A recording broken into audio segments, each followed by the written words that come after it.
Welcome to Daily Wisdom, Walking the Path with the Buddha, a podcast shared by David Roylance. This podcast is dedicated to guiding you to completely eliminate the discontent mind and the suffering it causes by attaining enlightenment. Learn and practice the teachings of Gotama Buddha that will guide you to fully attain a peaceful, calm, serene, and content mind with joy. To support this podcast, visit patreon.com/support Buddha or visit buddhadailywisdom.com, where you will discover a full range of courses, retreats, and online learning resources to assist you on the path to enlightenment. Now, here's our teacher to share more.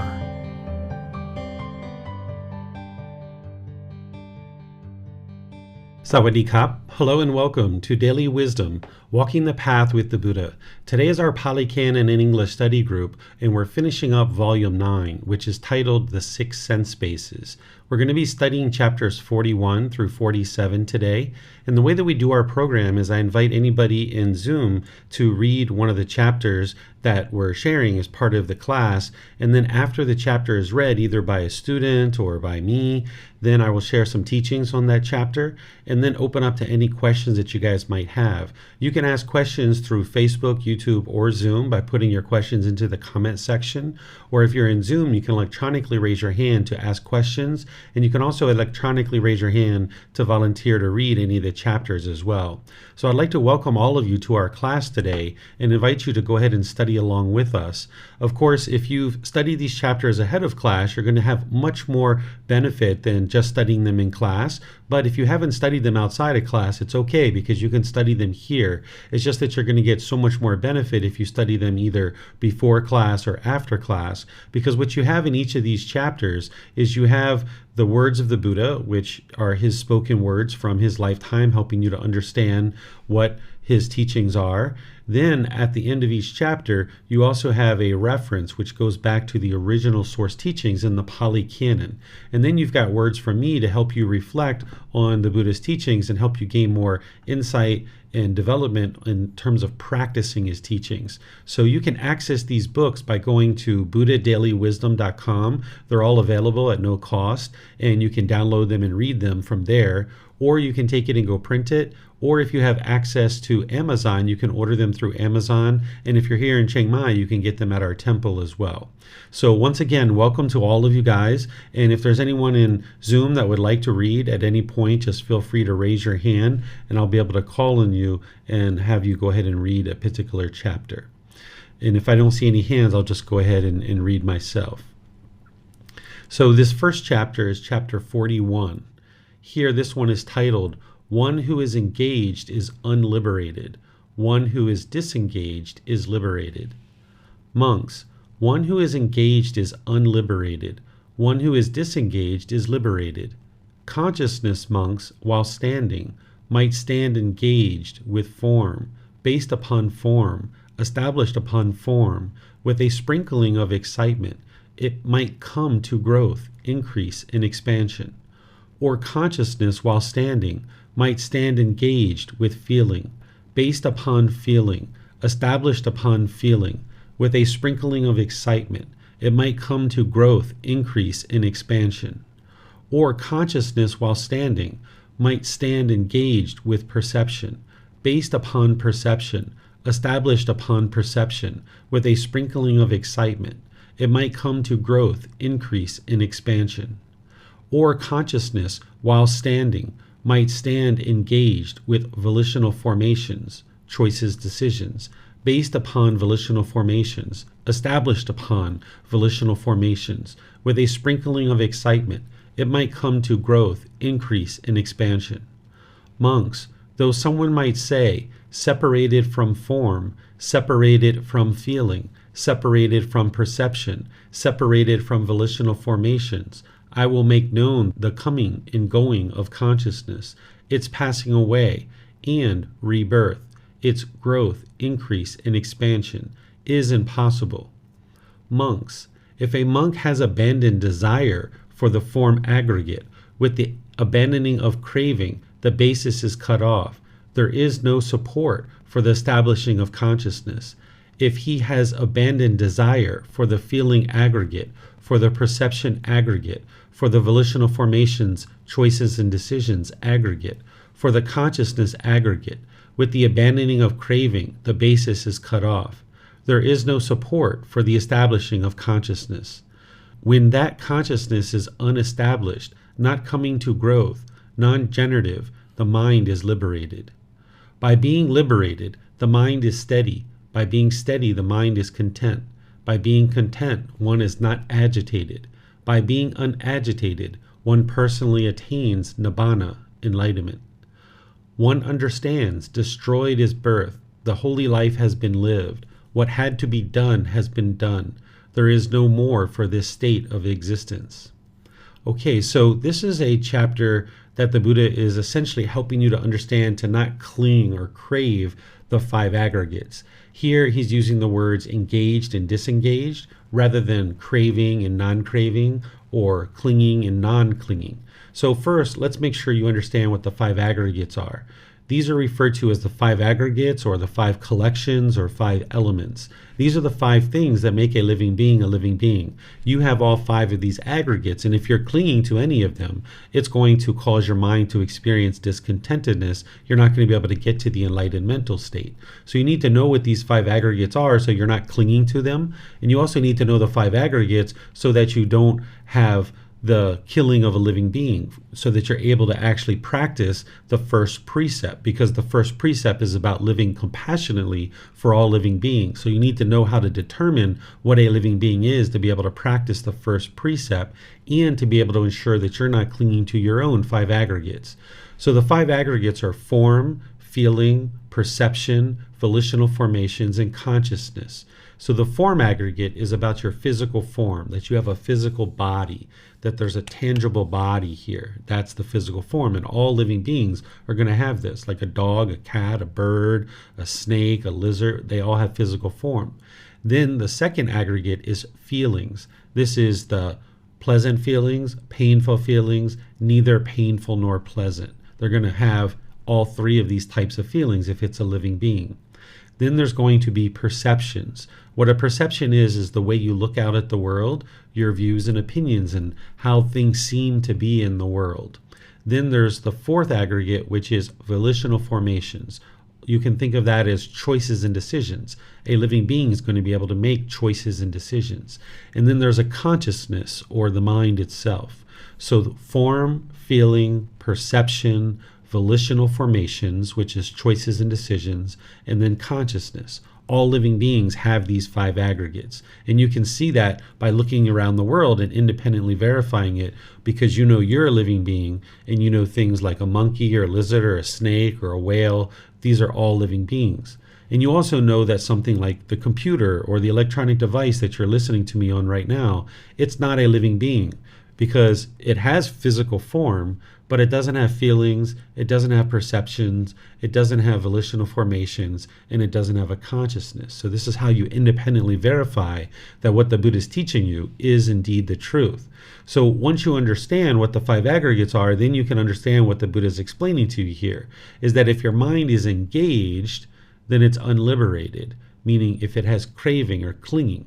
One who is disengaged is liberated, meaning the mind is free of these discontent feelings. It has freedom of mind. It's not all bound up.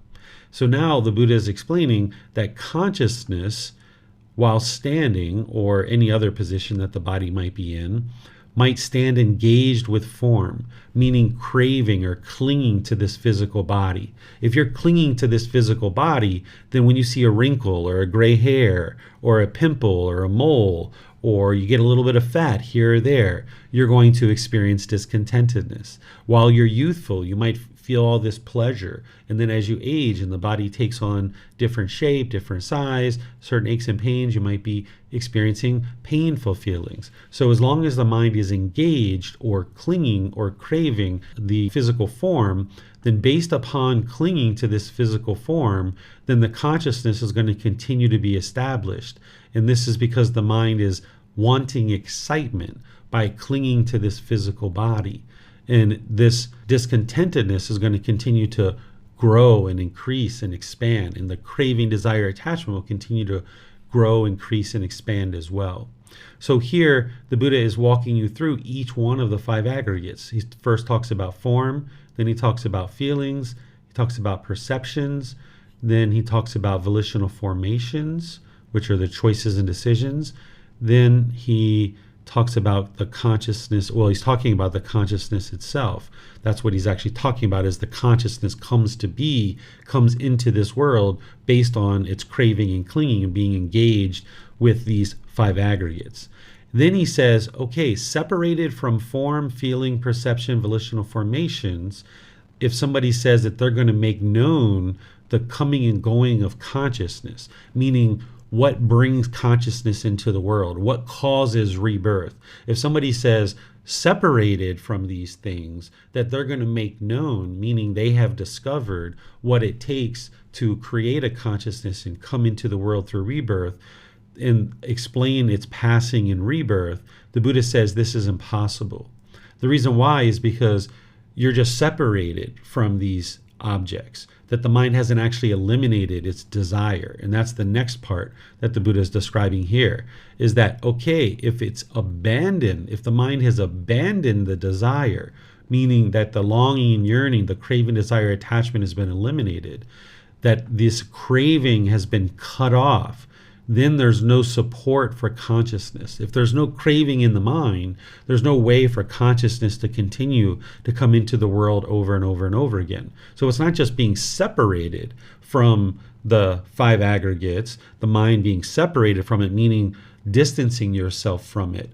It's eliminating the desire, eliminating the clinging, eliminating the longing and yearning for these 5 aggregates. That's where somebody can then understand that this consciousness aggregate having been abandoned, that there's no support for the establishing of continued consciousness, meaning there's no support for continuous rebirth. So when the consciousness is unestablished, there's no coming to growth, non-degenerative, the mind is liberated. So when you eliminate the clinging to the 5 aggregates, this is going to help you to get to the point where the mind is actually liberated and it's experiencing the enlightened mind, where it's peaceful, calm, serene, and content with joy. Now, next part of this chapter, the Buddha is saying, okay, being liberated, meaning the mind has this freedom from strong feelings, that the mind is now steady. The mind is liberated from craving, desire, attachment. When you're eliminating cravings, desires, attachments, that's what's creating the stability in the mind. That's what's creating the focus and concentration, clarity of mind, and deep memory. When you have this pollution of craving in the mind, you're going to keep experiencing anger and frustration and all the other discontent feelings.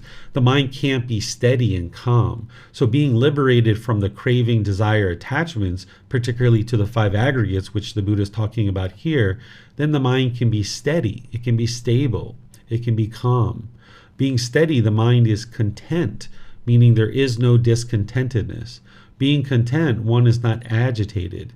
Being unagitated, one attains nibbana, or enlightenment. When you experience 1 year, 2 years, 3 years, you haven't experienced any discontentedness at all, you know that the mind is actually liberated, that it's experiencing enlightenment. And you'll gradually experience the qualities of enlightenment shining through more and more, where you'll see a few days or a few weeks or a few months where you'll notice the peacefulness, but eventually you're going to get some discontentedness. But that time will become wider and wider and wider until eventually it's been 1 year, 2 years, 3 years, you haven't experienced any discontentedness, and you'll know the mind is liberated. You'll know that for yourself. And then at that same time, having eliminated craving, desire, attachment, no longer experiencing any discontentedness, you'll also know that craving, desire, attachment is not only the cause of discontentedness, but it's also the cause of rebirth. So having eliminated craving to attain enlightenment, where the mind is peaceful and joyful permanently, one will also understand destroyed is birth, that there's no longer any rebirth, that you have lived the holy life. You've learned everything you need to learn in this life. And now what had to be done has been done, meaning you did what you needed to do in this life. You learned the wisdom, you reflected on it, you practiced it, you completely transformed your mind. There's no more pollution in the mind. What had to be done has been done. You've meditated, you've read books, you've come to classes either online or at the temple, you've sought guidance from a teacher, you've been part of the community, you've been improving the condition of your mind through practicing things like mindfulness, concentration, generosity, loving kindness, compassion, sympathetic joy, equanimity. All these other wholesome qualities have been arisen in the mind, and you've eliminated the unwholesome qualities in the mind. The mind's now purified. It's now enlightened because you've eliminated all the fetters from the mind. The 10 fetters are eliminated. What had to be done has been done. So that means there's no more for this state of existence. There's not going to be any more rebirth now that the mind is enlightened. What questions do you guys have on this chapter? You can put those into Facebook, YouTube, or Zoom, or you can raise your hand in Zoom and ask any questions that you like. I see, Max, you have your hand up. Yes, sir. On Facebook, Biplop asks, what is consciousness? Consciousness is the mind itself. So this is just another way to refer to the mind. So it's the consciousness. It's not the brain. It's this intangible, non-physical thing that is functioning, and that's where you have awareness. You have your thoughts, you have your ideas, the intentions are originating, which produces your speech and your actions. Thank you, sir. That's all the questions we've got right now. Okay, thank you, Max. So I'm not seeing any more questions, so we'll go ahead and move to the next chapter, which is chapter 42. Here, this chapter is titled, Without Excitement, the 3 Underlying Tendencies Are Abandoned. Monks, dependent on the I in forms, I consciousness arises. The meeting of the 3 is contact. With contact as condition, there arises a feeling, felt as pleasant or painful, or neither painful nor pleasant. Dependent on the ear in sounds, ear consciousness arises.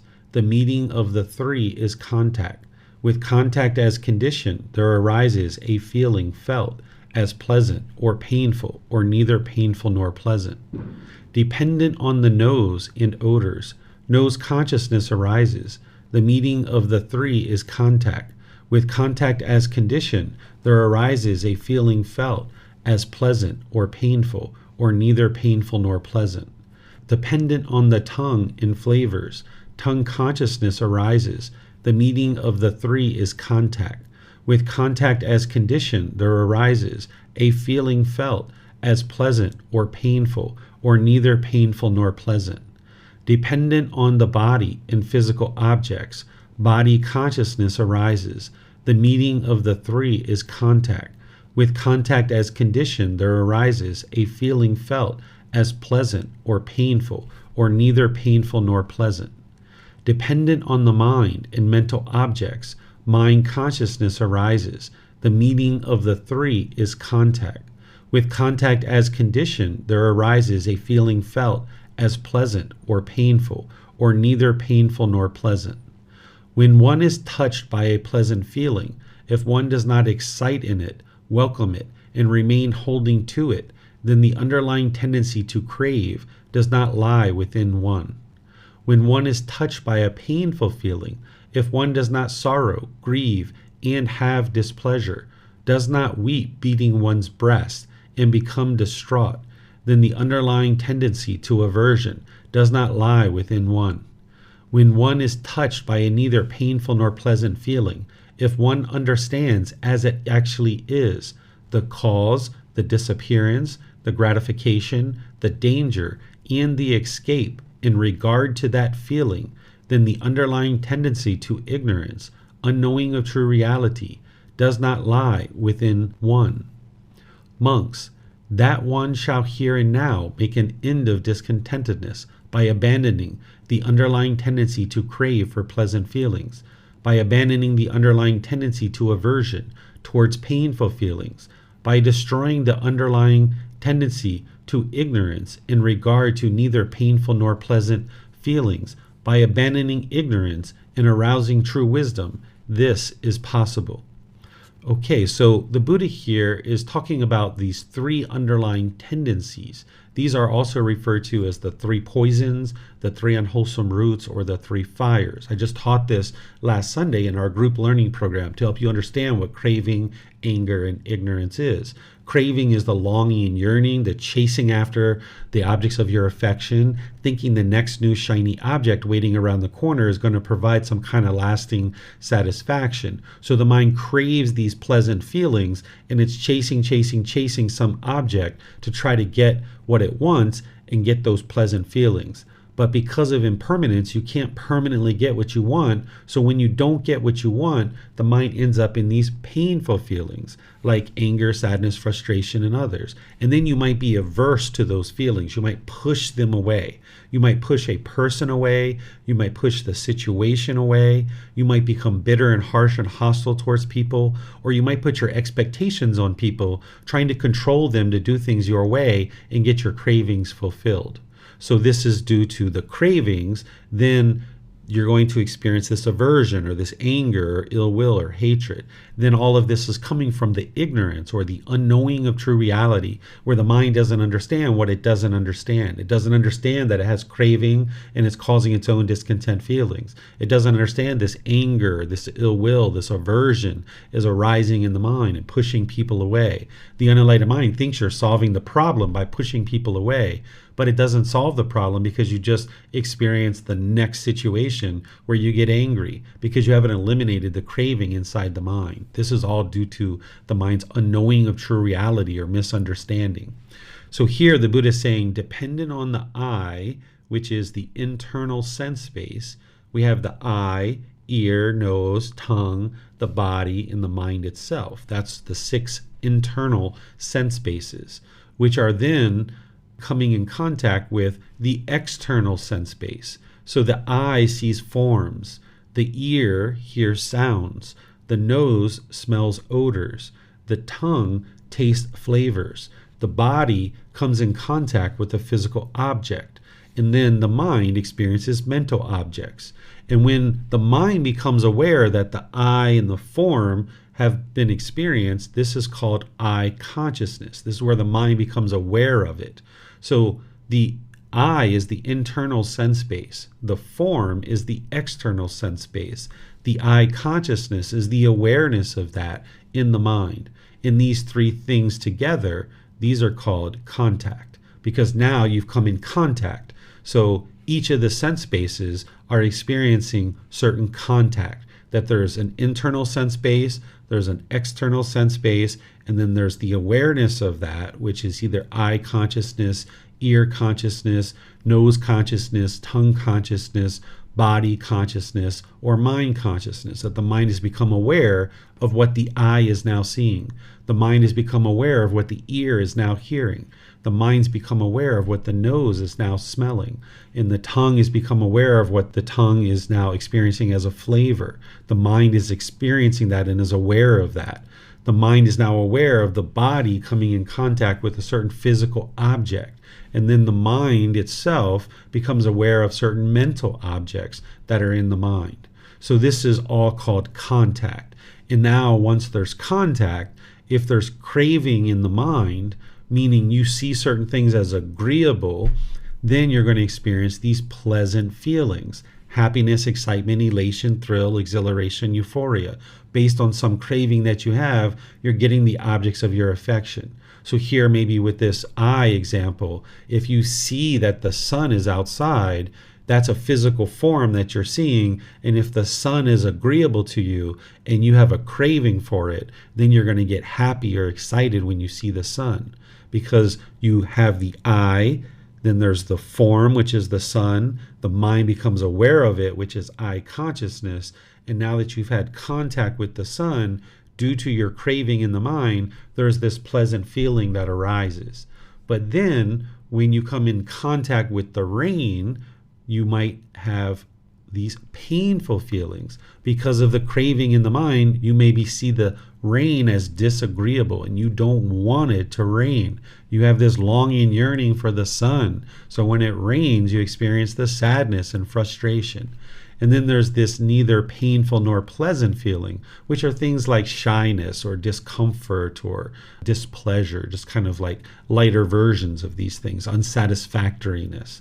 And this is happening based on all the 6 sense bases. So that's the first part of what the Buddha is explaining here in all of this.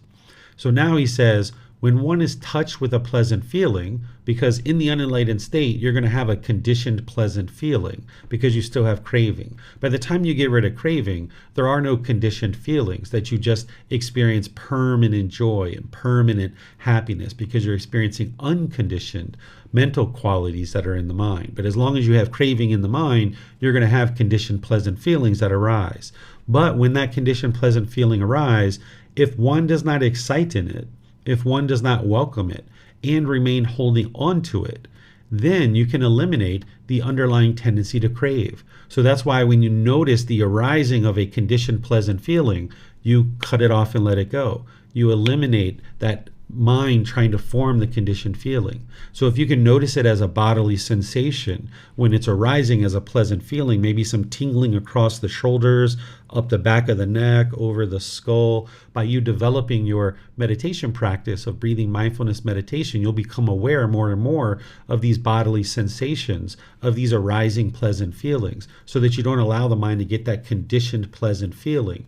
Because if you allow it to get the conditioned pleasant feeling, then when that condition changes, your mind's going to end up in the painful feeling. So that's why the Buddha is saying when these conditioned pleasant feelings arise, you don't allow the mind to excite in it, welcome it, or remain holding on to it. And in other teachings, he explains to cut it off and let it go as a bodily sensation. Then, because the mind is unenlightened and there's still craving in the mind, when one is touched by a painful feeling, once again, you'll notice bodily sensations, things like anger. You might feel tightening of the chest, or pain in the heart, or tightening in the throat, or heat in the face, or pressure in the skull.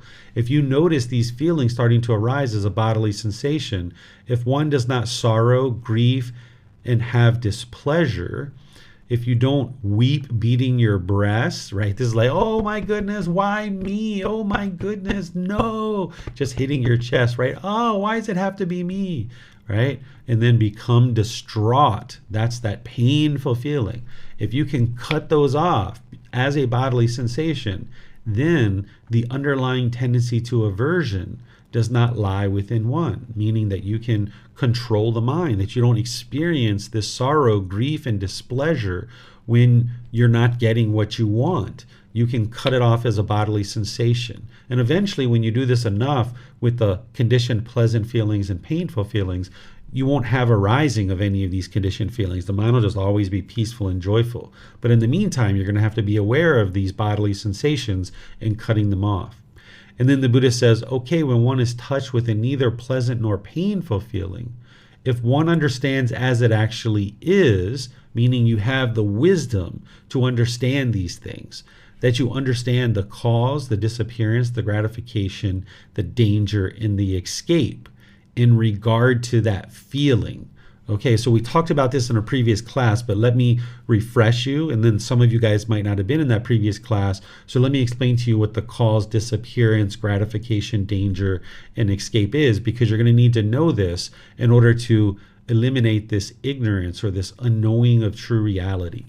So down here in the notes that I share, the reflections that I share lower in the book, I have the cause, disappearance, gratification, and danger. The cause of these neither painful nor pleasant feelings, as well as the cause of the pleasant feelings and the painful feelings, is craving, desire, attachment. You need to know what a craving, desire, attachment is. This is the longing, the yearning, the chasing after the objects of your affection. Then you need to understand what the disappearance is. The disappearance is that these discontent feelings are going to disappear. And so is that object that your mind is craving after. It's not permanent. So you need to understand the universal truth of impermanence. That's what the disappearance is. Because if you understand that this object that you're chasing after is impermanent, then why continue to crave permanence? That's what the unenlightened mind is doing as the cause. The cause is that the mind's craving, desiring, attached, having wants and expectations, longing and yearning for these objects to be permanent. But if you understand the disappearance, that they're all impermanent, and those pleasant feelings that you're getting based on cravings, those are impermanent too. So they're ultimately dissatisfying. So they're going to arise, they're going to change, and they're going to fade away. This is the impermanence. Then if you understand the gratification, that the unenlightened mind's fetter or taint or pollution of central desire, that's the mind longing, yearning through the sense bases, wanting this gratification, wanting things to be permanently pleasing when that's not possible. So the mind keeps longing, yearning for this gratification due to its central desire in the mind. Then the danger in all of this is that you're going to experience discontentedness. The mind's going to go up and down and up and down. You're going to experience pleasure, and that's going to be there for a while. Then it's going to fade away, and your mind's going to end up in the painful feelings again. And now you're experiencing painful feelings. And if you don't understand this whole process, you might start craving again in order to get some object, to get back to something that's somewhat comfortable, which is the pleasant feelings. So you might be craving sex or drugs or alcohol or gambling or some new article of clothing or shoes or a new job or a new car, a new house. The mind's just longing, yearning for these things, keeping this cycle going. So when the mind ends up in the painful feelings, it just craves something else and chases after that for a while. And either gets it or it doesn't get it, and ultimately ends up in the painful feelings again because it doesn't understand the escape. The escape from all of this up and down and constantly chasing after the objects of your affection is the Eightfold Path. That's what's going to completely liberate the mind of its cravings, desires, attachments, which is the cause, so that now you can reside peaceful and joyful. You don't have to keep chasing your wants anymore. You can just take care of your needs and be completely content and completely joyful, completely peaceful because of that. So that's what the Buddha is talking about up here when he's talking about an individual understands the cause, the disappearance, gratification, danger, and escape. So this is the same thing no matter whether it's a pleasant feeling, a painful feeling, or a neither painful nor pleasant. You need to understand all of these 5 aspects of practice. Then if you understand those and you apply them regularly, then the Buddha is saying right here and now, you'll make an end of discontentedness, essentially in this life. That's what it means by here and now. It doesn't mean like this moment. It's not like as soon as you understand that, you're going to end your discontentedness, because you need to apply it in practice to be able to transform your life. But right here and now, meaning in this life, you can make an end to discontentedness because you understand the path to enlightenment, the Eightfold Path. Because by understanding this path, you'll eliminate the underlying tendency to crave for those pleasant feelings. Keep chasing after those things. You'll eliminate the underlying tendency to aversion or pushing away those painful feelings. You'll understand that you need to eliminate your cravings to be able to eliminate those painful feelings. Chasing after pleasant feelings isn't going to eliminate the painful ones. And then you can eliminate your underlying tendency to ignorance by understanding the cause, the disappearance, the gratification, the danger, and the escape. What questions do you guys have on this chapter? Remember, you can put those into Facebook, YouTube, or Zoom, or you can raise your hand in Zoom and ask any questions that you like. Okay, I'm not seeing any questions here, so we'll move on to the next chapter, which is chapter 43. Here, this one is titled, Freed from Discontentedness. Monks, one who does not seek excitement in form does not seek excitement in discontentedness. One who does not seek excitement in feeling does not seek excitement in discontentedness. One who does not seek excitement in perception does not seek excitement in discontentedness. One who does not seek excitement in volitional formations, choices, decisions, does not seek excitement in discontentedness. One who does not seek excitement in consciousness does not seek excitement in discontentedness. One who does not seek excitement in discontentedness, I say, is freed from discontentedness. There are discourses spoken in the case of one who seeks excitement, in contrast of one who does not seek excitement. Monks, one who does not seek excitement in the eye does not seek excitement in discontentedness. One who does not seek excitement in the ear does not seek excitement in discontentedness. One who does not seek excitement in the nose does not seek excitement in discontentedness. One who does not seek excitement in the tongue does not seek excitement in discontentedness. One who does not seek excitement in the body does not seek excitement and discontentedness. One who does not seek excitement in the mind does not seek excitement and discontentedness. One who does not seek excitement and discontentedness, I say, is freed from discontentedness. There are discourses spoken in the case of one who seeks excitement, in contrast of one who does not seek excitement. One who does not seek excitement in forms does not seek excitement in discontentedness. One who does not seek excitement in sounds does not seek excitement in discontentedness. One who does not seek excitement in odors does not seek excitement in discontentedness. One who does not seek excitement in flavors does not seek excitement in discontentedness. One who does not seek excitement in physical objects does not seek excitement in discontentedness. One who does not seek excitement in mental objects does not seek excitement in discontentedness. One who does not seek excitement in discontentedness, I say, is freed from discontentedness. Okay, the Buddha here is talking about this excitement, which is a conditioned pleasant feeling. It's important to understand the difference between conditioned feelings and unconditioned mental qualities, because sometimes when people are first learning and they're like, hold on a second, I'm not going to have excitement when I get to enlightenment. Why would I ever want to get to enlightenment if I don't have excitement? Well, remember, this is conditional excitement that the Buddha is teaching you about. That's what needs to be eliminated, meaning your mind can only be excited if these conditions are met. And if those things are met, you will be excited. And when those things aren't met, then you're going to experience anger or frustration or sadness or some other painful feeling. That's conditional feelings. Based on some condition, I will be excited.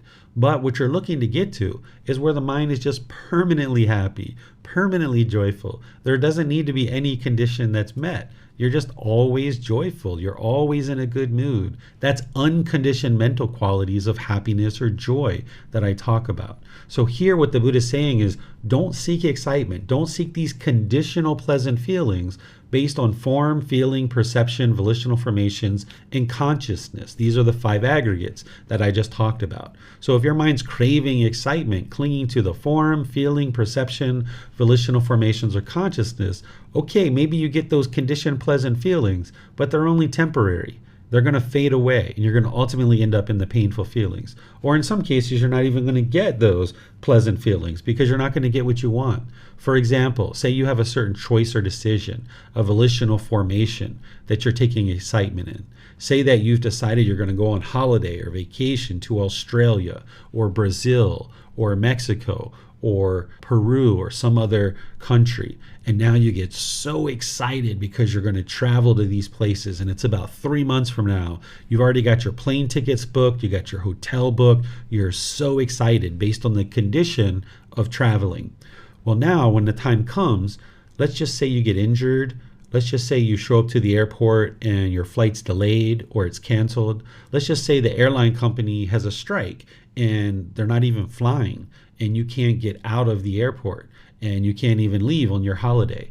While you were excited for all that 3-month period that you're going to go on this holiday, now when the time comes to actually go, you can't go for whatever reason. Now you're going to be sad. You're going to feel frustrated. You're going to feel miserable. So if you allow your mind to get so excited based on this decision of going to holiday or vacation, then you're only going to find that you're going to end up in these painful feelings at some point. Because even if you go on your trip, it's probably not going to necessarily meet your expectation of every single thing that you want out of this trip. So if you have all this wanting, all this expectation, this longing, yearning, then you can't permanently get those met. So if you get rid of those and you're like, okay, well, I'm going to plan this trip. I'm going to go to Australia. I'm going to go to Brazil. I'm going to go to Peru or Colombia, wherever you're going to go. And now you know, as you're booking the trip, it may or may not happen. You're going to book the trip with all the intentions to go on this trip, and you're going to gradually work towards that. But you know all along that there's impermanence and that it could easily be something that happens. So your choice and decision that you're making, you understand that it's impermanent and you don't cling to it, and that you might need to modify your decision. So if you make this decision to go and now the airline company is on strike, when you show up to the airport you didn't even know and your flight's canceled, now instead of getting angry and frustrated, you remain calm and you go to another airline and you say, hey, can I book a ticket on your airline? right? And you try to calmly work through this issue of this impermanence that is coming in. So you can remain calm and steady and collected and joyful, making wise decisions if you don't cling to your decisions. And this is true for all of these 5 aggregates.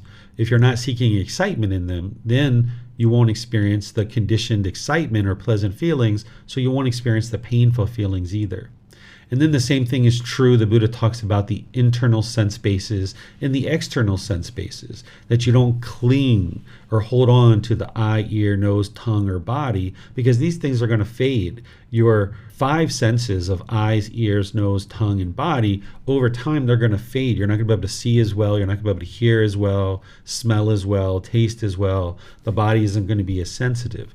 If you get to enlightenment, your mind will maintain its ability. Oftentimes we associate old age with the declining of the mind, but if you get to enlightenment and you've trained your mind and you've eliminated the pollutions of mind, you won't experience a decline of the mind in old age. This is actually one of the benefits of getting to enlightenment. Not only is the mind peaceful, calm, serene, and content with joy for the rest of this life, not only do you experience focus, concentration, clarity of mind, deep memory, not only are your personal, professional relationships blossoming, not only are you never in a bad mood, but as you age, you'll be able to maintain your wisdom, you'll be able to maintain your vitality in the mind, that you won't have this degrading of the mental faculty because you've eliminated the pollutions of the mind. So if you're clinging to any of these 6 sense bases, then the mind is going to experience discontentedness as you experience impermanence based on these 6 sense bases. So you're not looking to long and yearn for pleasant feelings through the 6 sense bases, both the internal, and then also the Buddha talks about the external ones here. So wherever you see the mind longing and yearning through these sense bases, you would like to restrain the mind and pull it back. And eventually you'll get to the point where you've eliminated the craving, that you're no longer longing and yearning through these sense bases. And that requires you to decide that you would like to practice breathing mindfulness meditation, that you'd like to practice generosity to train the mind to let go, that you are vigilant over the mind and you're diligent and dedicated to observing the mind in daily life, so that wherever you see that it's craving and longing and yearning, you can restrain it and pull it back. So the work that you're doing, it's not only in meditation, but it's also in daily life too, to observe the mind with mindfulness. What questions do you guys have on this chapter? Okay, I'm not seeing any questions. We'll just go ahead and move on to the next chapter, which is chapter 44. I'm going to take a little drink of water here. Oh, Max has a question. Go ahead, Max. I can read the next chapter if you would like, sir. Oh, perfect, Max. Go ahead. Transcending physical pain by avoiding mental pain. Monks, the uninstructed worldling feels a pleasant feeling, a painful feeling, and a neither painful nor pleasant feeling. The instructed noble disciple, too, feels a pleasant feeling, a painful feeling, and a neither painful nor pleasant feeling. Therein, monks, what is the distinction, the disparity, the difference between the instructed noble disciple and the uninstructed worldling?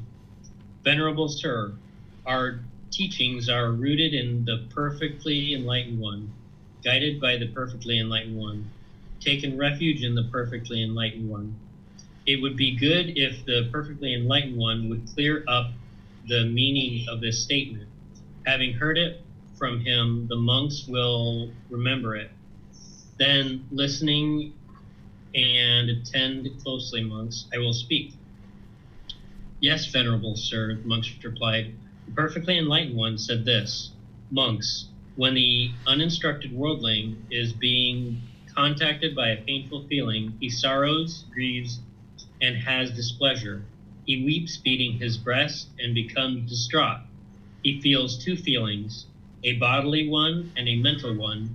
Suppose they were to strike a man with a dart, and then they would strike him immediately afterwards with a second dart, so that the man would feel a feeling caused by 2 darts. So too, when the uninstructed worldling is being contacted by a painful feeling, he feels 2 feelings, a bodily one and a mental one. Being contacted by that same painful feeling, he has aversion towards it. When he has aversion towards painful feelings, the underlying tendency to aversion towards painful feelings lies behind this. Being contacted by a painful feeling, he seeks excitement and sensual pleasure. For what reason? Because the uninstructed worldling does not know of any escape from painful feelings other than sensual pleasure. When he seeks excitement and sensual pleasure, the underlying tendency to crave for pleasure, pleasant feelings, lies behind this. He does not understand as it really is the cause and the disappearance, the gratification, the danger, and the escape in the case of these feelings. When he does not understand these things, the underlying tendency to ignorance, unknowing of true reality, in regard to neither painful nor pleasant feelings lies behind this. If he feels a pleasant feeling, he feels it attached. If he feels a painful feeling, he feels it attached. If he feels a neither painful nor pleasant feeling, he feels it attached. This, monks, is called an uninstructed worldling who is attached to birth, aging, and death, who is attached to sorrow, grief, pain, displeasure, and despair, who is attached to discontentedness, I say. I'm going to have you pause right there for a moment, Max. I'm going to explain this first part, and then I'll let you read the rest of it. So here, let's first talk about what is a uninstructed worldling versus an instructed noble disciple. An uninstructed worldling is someone who's not on the path to enlightenment, someone who doesn't have awareness of these teachings and hasn't studied these teachings. The Buddha calls it a worldling because this individual is holding on to the world, and they're uninstructed. They haven't been guided or understand the teachings of the Buddha. A instructed noble disciple is an individual who's studying the teachings deeply and who's on the path to enlightenment and has a fair amount of wisdom related to these particular teachings. And what the Buddha is saying is both of these individuals are experiencing pleasant feelings, painful feelings, and neither painful nor pleasant. They're both experiencing discontentedness. The uninstructed one and the instructed one, they're both experiencing discontentedness. But what's the difference between the two? So first, he's explaining what the uninstructed worldling is experiencing. That when the uninstructed worldling is contacted by a painful feeling, meaning like you stumped your toe, because this is about physical pain. When you stump your toe, for example, for an uninstructed worldling, there's two feelings. There's a bodily one because of the physical pain, and then there's a mental one. Okay, so there's like getting hit by two darts. You get hit by the first dart, which is a physical pain, and you get hit with the second dart, which is the mental pain or the mental anguish. The uninstructed worldling is going to experience both of these. Okay, being contacted with that painful feeling when you stump your toe as an uninstructed worldling, then you have aversion towards this painful feeling. And now you're trying to push that painful feeling away. And because there's no training, the individual not only experiences the physical pain, but there's the mental pain as well. And as you push away this feeling more and more, it heightens the physical pain because you get more and more mental anguish in the mind. And now, having experienced this painful feeling, both a bodily one and a mental one, the only way that the uninstructed worldling knows how to get back to something that's somewhat comfortable is to crave through sensual pleasure, is to long and yearn, because the mind is craving for the body to be permanently comfortable. The uninstructed worldling doesn't understand that this body can't be permanently comfortable. So when an uninstructed worldling stumps their toe, not only are they experiencing physical pain, but they're going to experience the mental anguish, which heightens that pain. So the Buddha is saying the reason why this is occurring is because the uninstructed worldling doesn't understand the escape from the painful feelings, other than to have sensual pleasure, to just crave pleasant feelings. That's the way that an individual who's uninstructed is going to get back to something that feels comfortable. So this isn't necessarily physical pain, but let me explain this in this example. Like say somebody has a lot of craving and they go to work, and in some cases they get things done that they want to get done. In other cases, they don't get their cravings fulfilled and they have all these painful feelings. And now they come home from work and they feel like they've had a really hectic day. And now they are feeling so much painful feelings, they might have drugs or alcohol or sex or shopping or gambling, or they might crave something else, some longing, yearning. Through the six sense spaces, that central desire arises, and that's the only way that that individual knows how to get back to something that's somewhat comfortable. Because the mind has this underlying tendency to craving, that it's continuing to crave. It keeps this cycle going on over and over and over again, because the uninstructed worldling doesn't understand the cause, the disappearance, the gratification, and the escape, which is what we just studied. And this is going to continue over and over and over again. This individual is going to just continue to experience sorrow, grief, pain, displeasure, and despair, because they don't understand how to escape it. So they're going to experience this physical pain of actually hitting your toe on something. Then there's going to be the mental anguish. If you've ever stumped your toe and started cussing and getting angry and beating your breast, this is what the Buddha is describing, an uninstructed worldling. Now he's going to talk about what an instructed noble disciple will experience, because somebody that understands these teachings and that are practicing them closely. So if you'd like to pick it up here, Max, that'd be great. Monks, when the instructed noble disciple is contacted by a painful feeling, he does not sorrow, grieve, or have displeasure. He does not weep, beating his breast, and become distraught. He feels one feeling, a bodily one, not a mental one. Suppose they were to strike a man with a dart, but they would not strike him immediately afterwards with a second dart, so that the man would feel a feeling caused by one dart only. So too, when the instructed noble disciple is contacted by a painful feeling, he feels one feeling, a bodily one, not a mental one. Being contacted by that same painful feeling, he has no aversion towards it. Since he has no aversion towards painful feelings, the underlying tendency to aversion towards painful feelings does not lie behind this. Being contacted by a painful feeling, he does not seek excitement in sensual pleasure. For what reason? Because the instructed noble disciple knows of an escape from painful feelings other than sensual pleasure. Since he does not seek excitement in sensual pleasure, the underlying tendency to crave for pleasant feelings does not lie behind this. He understands as it really is the cause and the disappearance, the gratification, the danger, and the escape in the case of these feelings. Since he understands these things, the underlying tendency to ignorance, unknowing of true reality in regard to neither painful nor pleasant feelings does not lie behind this. If he feels a pleasant feeling, he feels it detached. If he feels a painful feeling, he feels it detached. If he feels a neither painful nor pleasant feeling, he feels it detached. This, monks, is called a noble disciple who is detached from birth, aging, and death, who is detached from sorrow, grief, pain, displeasure, and despair, who is detached from discontentedness, I say. This, monks, is the distinction, the disparity, the difference between the instructed noble disciple and the uninstructed worldling. The wise one, learned, does not feel the pleasant and painful mental feeling. This is the great difference between the wise one and the worldling. For the learned one who has comprehended the teachings, who clearly sees this world and the next, desirable things do not provoke his mind. Towards the undesired, he has no aversion. For him, attraction and repulsion no longer exist.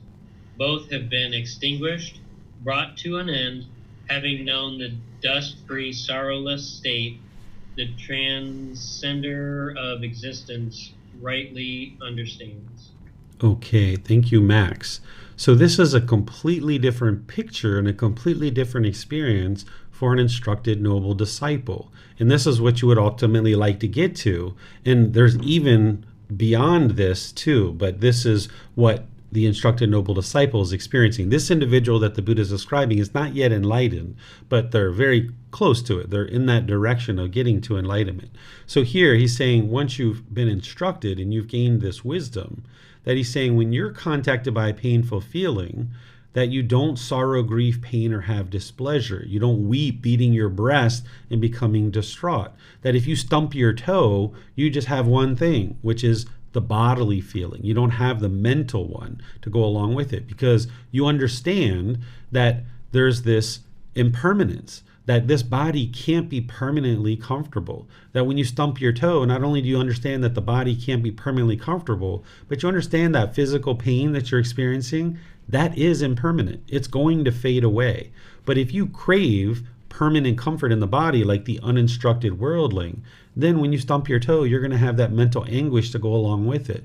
But here, if you understand all of these teachings where this body is not permanently going to be comfortable, and that this pain that you feel when you stump your toe is not permanent, then there isn't this aversion behind it. So essentially the way that an enlightened being or somebody close to enlightenment experiences this is the physical pain is muted.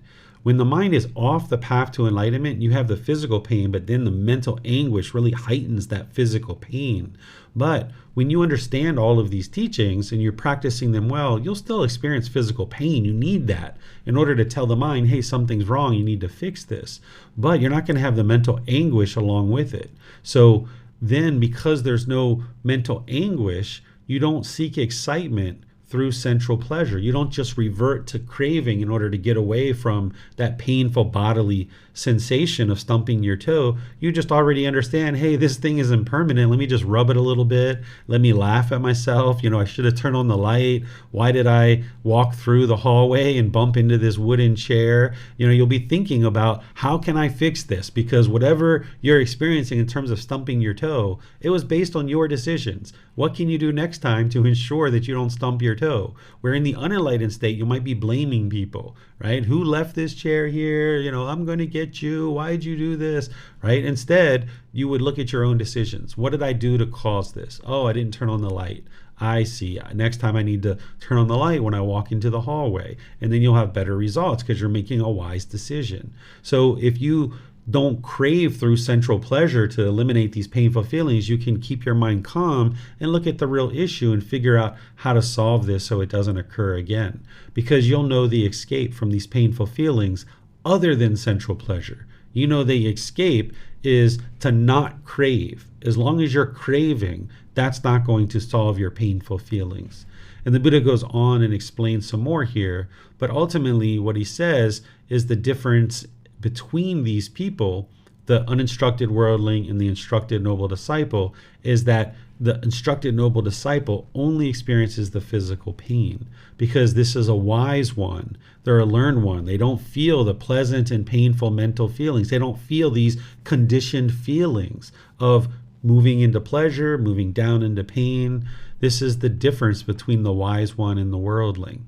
And then for the learned one who has comprehended the teachings, who sees this world in the next, what he's talking about is the cycle of rebirth, that you understand there's this world, meaning this realm of the human world, but you also understand the other realms as well. That's the next world. And you are interested in escaping out of this, right? Desirable things do not provoke his mind, meaning you don't have this longing, yearning, chasing after these sensual pleasures. And towards the undesired, you have no aversion. So you don't have this agreeable contact and disagreeable contact, or you don't crave things and you don't push things away. You're not repulsed by things. So you've eliminated the craving, desire, attachment. So you're not craving the desirable and you're not pushing away the undesirable. That's what the unenlightened mind will do when there's craving. And then for him, attraction and repulsion no longer exist. So you no longer have this agreeable and disagreeable contact. You no longer have this attraction and this repulsion because you've eliminated craving, desire, attachment. Both having been brought to an end, meaning you don't have this attraction and repulsion, they've been brought to an end. And now there's this dust-free, sorrowless state the dust-free, starless state, this is that the mind has been fully purified, that there's no longer this pollution in the mind, that you no longer have this sorrowful state, but you have this sorrowless state of mind, where the mind is just always peaceful and always joyful. And you've transcended existence, meaning you're no longer going to be reborn over and over and over again, because you've eliminated the conditions that cause discontentedness, which is craving, anger, and ignorance. This is all what's polluting the mind. If you eliminate that, the mind is enlightened. And craving is also not only the cause of discontentedness, but it's the cause of rebirth too. So if you eliminate craving, and you know it's been 1 year, 2 years, 3 years, you're not experiencing any discontentedness, then you'll also know that you've eliminated rebirth as well, and you won't experience any further rebirth. So let me know if you guys have questions on this. You can put those into Facebook, YouTube, or Zoom. The Buddha is essentially helping you see that you can get to a point where you don't have this significant painful bodily physical pain, because you can transcend this physical pain by avoiding this mental pain. Okay, I'm not seeing any questions anywhere, so we'll move on to the next chapter, which is chapter 45. I'll go ahead and read this one since there's no one volunteering. It's titled, 4 Persons Found Existing in the World. Monks, these 4 persons are found existing in the world. What for? The subdued in body, but not in mind. The unsubdued in body, but subdued in mind. He who is subdued in neither, he who is subdued in both. And how, monks, is a person subdued in body, but not in mind? In this case, a certain person makes his bed and lodging in the lonely glades and solitude of a forest, but meanwhile thinks sensual thoughts, malicious thoughts, and harmful thoughts. Thus, monks, a person is subdued in body, but not in mind. And how is a person unsubdued in body, but subdued in mind? In this case, a certain person does not make his bed and lodging in the lonely glades in solitude of a forest, yet meanwhile he thinks unworldly thoughts, thoughts not malicious, not harmful. Thus a person is unsubdued in body, but subdued in mind. And how is a person subdued neither in body nor in mind? In this case, a certain person does not make his bed and lodging in the lonely glades and solitude of a forest, yet meanwhile he thinks sensual, malicious, and harmful thoughts. Thus a person is subdued neither in body nor in mind. And how is a person subdued both in body and in mind? In this case, a certain person makes his bed and lodging in the lonely glades in solitude of a forest, and at the same time thinks unworldly thoughts, thoughts not malicious or ill will, not harmful. Thus a person is subdued in both body and in mind. So these 4 persons are found existing in the world. So I'm going to focus on this last one because this explains the whole chapter, and this is ultimately what it is that you would like to accomplish in terms of getting to enlightenment. Here the Buddha is talking about a person subdued in both body and mind. In this first part of what he's talking about is someone who's comfortable to be alone. During the lifetime of the Buddha, people would go out into the forest and they would spend extended amount of times in the forest by themselves in order to train their mind to be comfortable being alone. If you can train your mind to be comfortable alone, then when you're around other people, you should be able to be comfortable there too. You need to train your mind to not crave to always be with people. So nowadays, you might decide to go to the movies alone. You might go to a restaurant and take yourself out to dinner. You might go to the park alone. These are things that people don't necessarily do alone. You might always want somebody to be with you. But in order for you to get to enlightenment, you need to not only be comfortable spending time with people, but you need to be comfortable spending time alone as well. If you don't spend time alone, you won't feel comfortable being with your own thoughts. You need to be comfortable with being with your own thoughts to be able to sort out what's going on in your own mind. So if you don't feel comfortable spending time alone by yourself, why would anybody else feel comfortable spending time with you? So if you can spend time alone and enjoy spending time by yourself, then when you're with other people will also enjoy spending time with you as well. This is how you can train your mind. During the lifetime of the Buddha, people went out in the forest and spent time alone, which you can still do today. People go camping and stuff like this, but you can also do things like going on vacation alone, traveling alone to different parts of the world. This is really helpful to train the mind, so that while you're alone, you also ensure, as you notice any worldly thoughts, what this means is like central desire. If you have central desire, if you have thoughts of ill will or harmfulness come into the mind, you like to cut that off and let it go. So to be subdued in mind, then you would need to get to the point where you don't think worldly thoughts, meaning you don't have central desire or thoughts of malicious things like ill will, anger, hatred, or harmful thoughts. Wherever you notice those coming up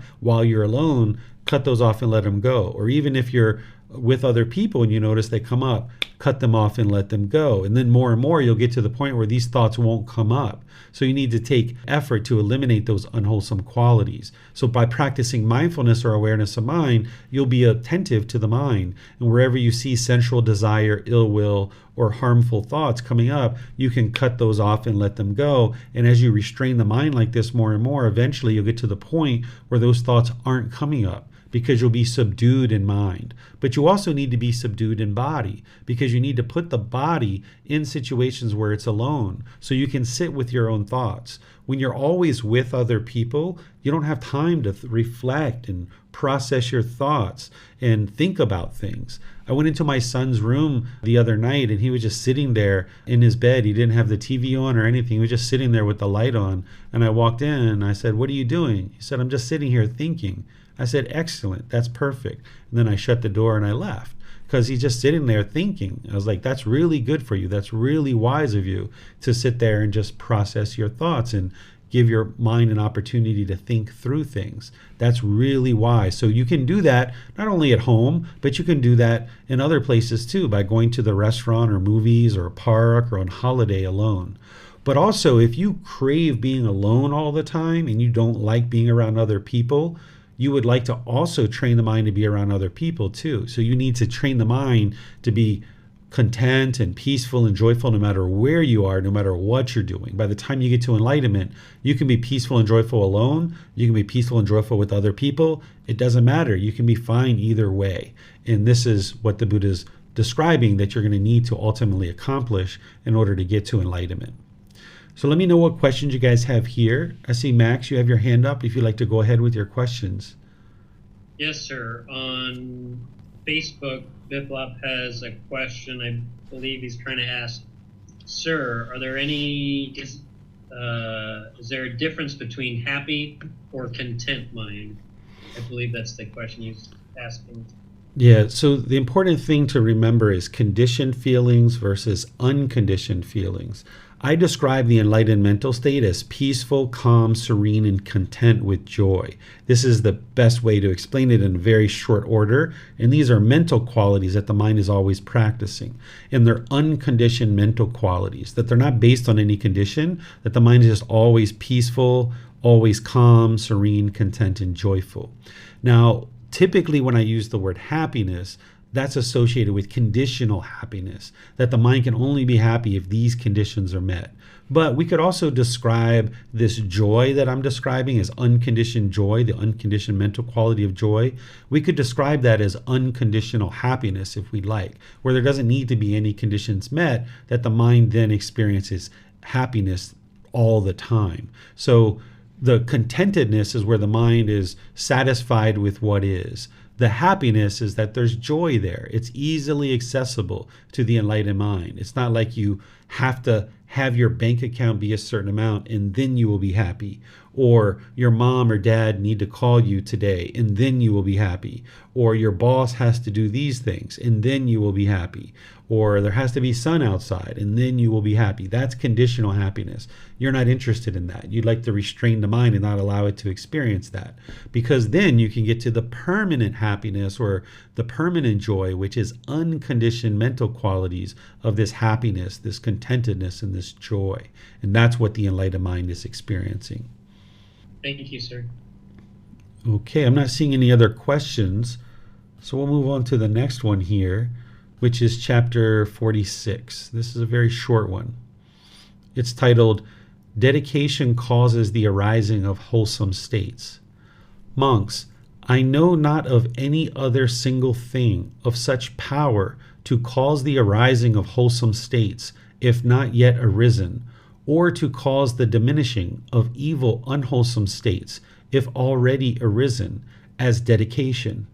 In him who is dedicated, wholesome states, if not yet arisen, do arise, and evil unwholesome states, if arisen, do diminish. So here the Buddha is helping you to understand that this dedication, this determination, this diligence, he talks about all these words in his teachings. This determination, dedication, and diligence is what's going to help you to arise the wholesome and eliminate the unwholesome. Essentially, this is what's going to help you to get to enlightenment. If you allow complacency to set in, where there's dullness, there's a lack of motivation, a lack of enthusiasm, you're not going to be able to get to enlightenment, because this journey to enlightenment, it's not 1 week, it's not 1 month, it's not 1 year. It's going to take you some time, but you just do it through gradual training, gradual practice, and gradual progress, and gradually work towards it, building up your practice through studying and learning and developing your meditation practice. So it's your dedication that's going to see you through all the way to enlightenment. So you're going to need that determination, the dedication, and the diligence, and this is what's going to carry you through all the way through, because nobody can give you enlightenment, right? Like, I can't give you enlightenment. Your parents can't give you enlightenment. Your friends can't give you enlightenment. It has to come within. You need to have that motivation and encouragement.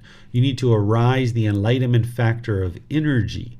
What this is having the initiative to do something, the willingness. That's what an enlightened being is going to be experiencing, where you just always have initiative and motivation.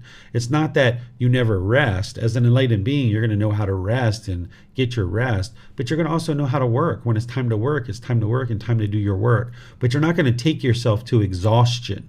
So therefore, you can maintain your energy all the way throughout your day. And this is why it's important, if you aren't already having eliminated caffeine or other substances that cause heedlessness, to eliminate those substances, because those are going to take your mind up and then you're going to drop back down because this introduction of the substance. But by eliminating substances that cause heedlessness, you can develop this natural quality of the enlightenment factor of energy, where you can have motivation and encouragement, and that can be sustaining.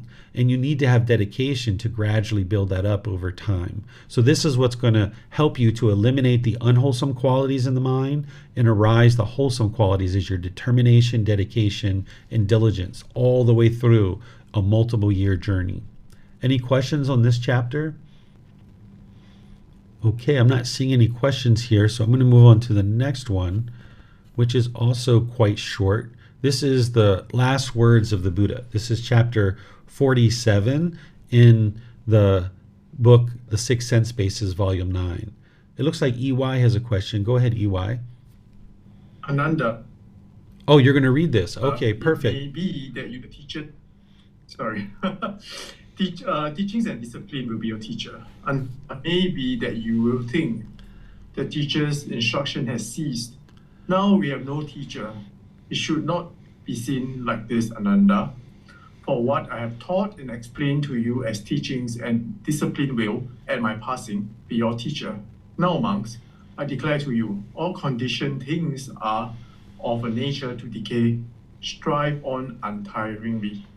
These were the Tathagata's last words. All right, thank you, EY. I appreciate that. So here, the Buddha actually knew 3 months before he was going to die that he was going to die. And there's another teaching from the Buddha where he's talking to his students and telling them, like, hey, I'm going to die in 3 months. That's how enlightened he was. He knew exactly when he was going to die. So he gave everybody a 3-month heads up, which is really nice of him, because anybody that was attached to him, it helped them to be able to let go of their attachment over that 3-month period. And Ananda was one of his closest students. He was with the Buddha throughout his whole teaching career for 45 years. He was actually reported to be either his cousins or his brother-in-law, and he was with the Buddha for a long amount of time. And he's actually credited with having remembered a lot of the teachings, so that when they actually wrote the teachings down after the Buddha's death, Ananda's the one who helped to recount most of the teachings. And that's why you see Ananda showing up in a good amount of the discourses. So the Buddha here is speaking to Ananda because at the time of the death of the Buddha, he knew he was going to die. And being a wise Buddha, he would know that his last words are going to be very impactful and remembered for a really long time in history. So he delivers a teaching, which is actually the very first teaching that you need in order to get on the path to enlightenment. So this first part, he's saying to Ananda that when he dies, that the teachings haven't stopped, the instruction hasn't stopped, that the teachings that he shared over the last 45 years of his teaching career from the age of 35 to 80, let these teachings that he shared be your teacher, that you should refer to these teachings to let them be your teacher. Of course, you're going to need a teacher in order to get to enlightenment. Only a Buddha can get to enlightenment without any teacher, but you're going to need the teachings and you're going to need a teacher to help guide you through to be able to get to enlightenment. But it's your work that you're using in order to get to enlightenment. You need that determination and dedication and diligence to get to enlightenment. It's your own independent practice, but you're going to need the true teachings. And that's why I make all of these resources available for you at no cost, whether it's the books, audiobooks, videos, podcasts, online classes, in-person classes, courses, retreats.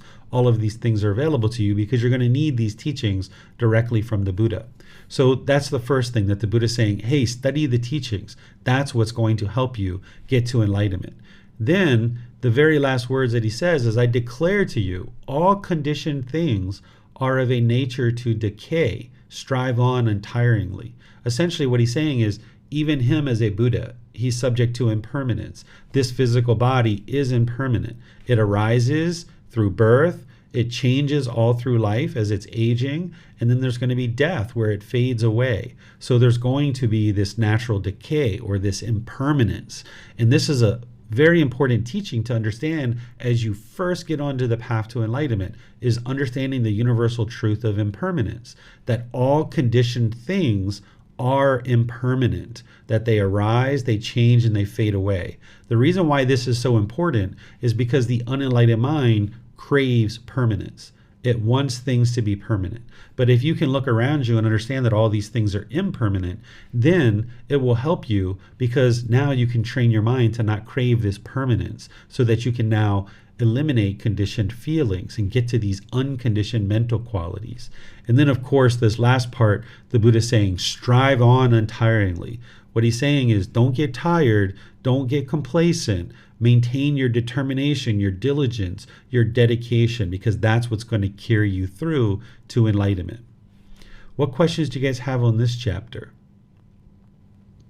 Okay, I'm not seeing any questions anywhere. Let's see. Oh, we have one here from Francis. This says, in the end, it is about applying right mindfulness and right effort on a daily basis. Yes, but there's more than that, right? You need to practice generosity, but you have to have mindfulness and apply right effort to apply generosity. You need to develop your meditation practice. You need to develop your right view, right intention, right speech, all those individual factors of the Eightfold Path. When the Buddha boiled it down to 3 things that you should be doing on a daily basis, a consistent basis, he talks about generosity. He talks about moral conduct, meaning right speech, right action, and right livelihood. And then he talks about meditation. These are the 3 things that he boils it down to. Because on a day-by-day basis, you need to be practicing generosity. That's going to help you to train your mind to eliminate craving, desire, attachment.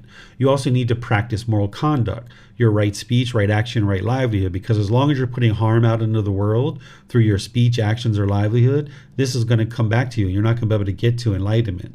And then you need to be practicing meditation, breathing mindfulness meditation and loving kindness meditation, because that's going to eliminate craving and it's going to eliminate anger. So this is what you do on a daily basis. And then those are giving you the qualities that you need in order to then practice things like mindfulness and right effort. So yes, you're accurate there, Francis. You do need to practice those things, but it's much deeper than that. I would suggest that if you're looking to boil it down, use what the Buddha taught, which is what we call the way of practice. Generosity, moral conduct, and then meditation. Those are the 3 things you'd like to be doing on a daily basis. Okay, great. I see Francis says, yes, certainly, sir. I'm doing that too. Perfect. All right.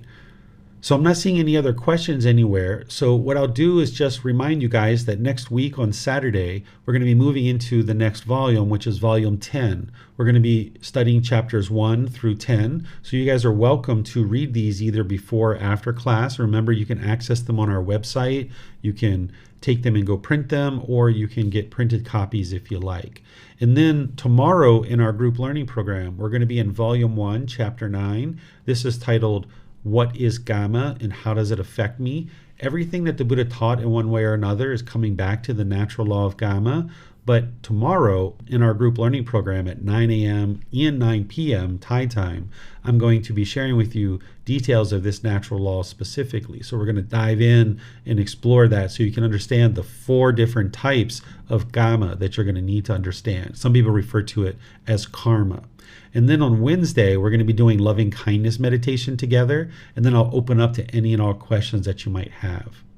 I see, Francis, you opened up your hand. You have a question there. If you'd like to go ahead, you're welcome to.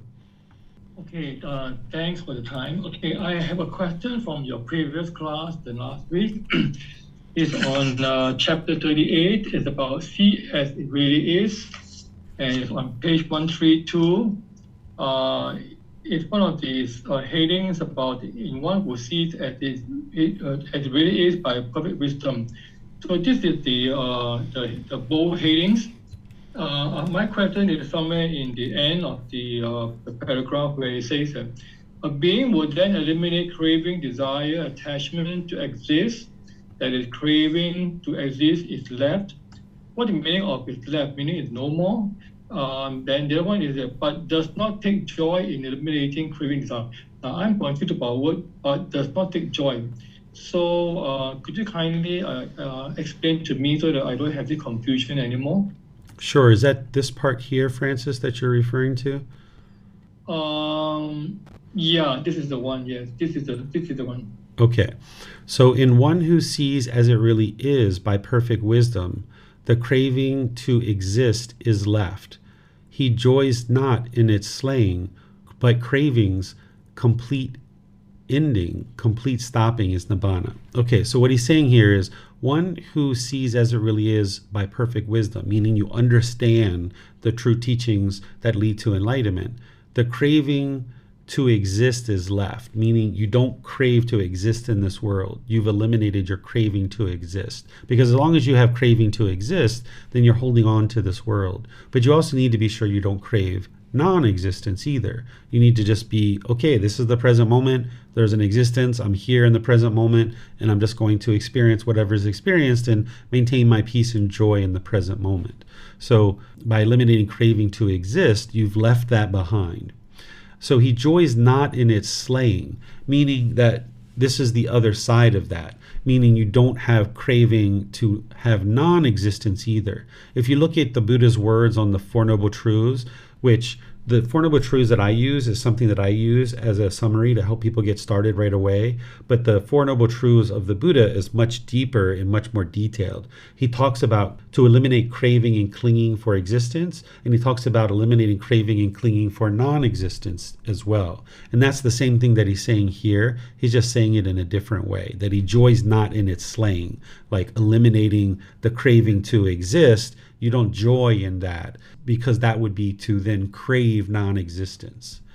But craving's complete end, so by eliminating craving, eliminating that 100%, completely stopping it, that is how you get to enlightenment or nibbana. That's how you eliminate the discontentedness.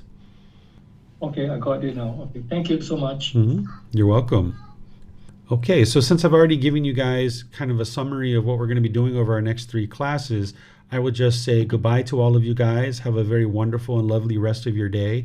Thank you for those of you guys that ask questions and are participating to gain insight into your practice. Thank you for those of you guys that read and volunteered to read. I appreciate your help in the class. Perhaps I'll see you guys in one of these future classes. Have a very wonderful and lovely rest of your day. Sawadee krap. Thank you for listening to this podcast. To provide support for this podcast, visit patreon.com/support Buddha. To access more teachings, visit buddhadailywisdom.com. There, you will discover a full range of courses, retreats, and online resources to assist you on the path to enlightenment.